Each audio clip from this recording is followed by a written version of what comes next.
কি করলে ভালো হয় সব করেছে।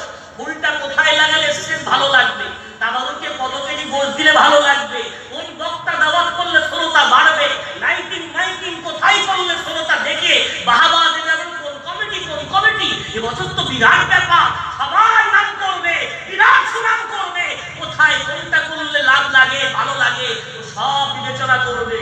কিন্তু নবী মুহাম্মদ যে নামাজটা চেয়েছিলেন নামাজের বেলায় শুনি, ও নবী মুহাম্মদ বলো না, বলো উম্মত বলে দাবি করছো, অথচ এই নামাজটা পড়ে না, এখন বলো না, বলো ও নবী মুহাম্মদ ওরা কি তোমার উম্মত হওয়ার যোগ্য, যারা তোমার ওই শেষ জীবনের শেষ চাওয়াটা আদায় করলো না?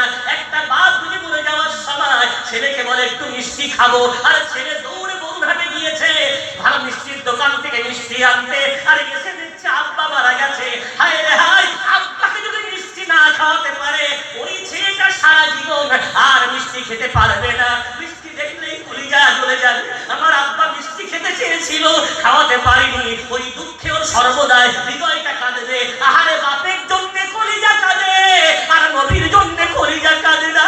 নামাজ দেখে শুনে চোখের সামনে নামাজ প্রতিষ্ঠা হয়, রাসূল বললেন নামাজ নামাজ নামাজ, ওই নামাজ পড়ার সময় নেই, ওই নামাজের জন্য সুযোগ নেই। ও ভাই বাকি কান খুলে শুনে নেন, কিয়ামতের দিন নবী বলবে আমার উম্মত আল্লাহ বলবে জানো নাকি তুমি চলে আসার পর কি করেছে, সব ভালো কাজ করেছে, কিন্তু এই নামাজটা পড়ে নিল নবী মুহাম্মদ, এখন তোমার দলের লোক নাকি ও?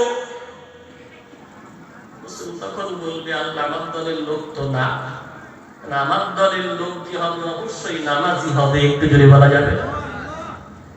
আল্লাহ বলবে তোমার দলের লোক না যখন, তাহলে রাসূলের মাথা হ্যাঁ হয়। বাপ মেম্বার সাহেব যেমন ছেলেগুলো দৌড়ে গিয়েছিল মাথা হ্যাঁ, বিশ্ব নবীর চোখ দিয়ে ঝরঝর করে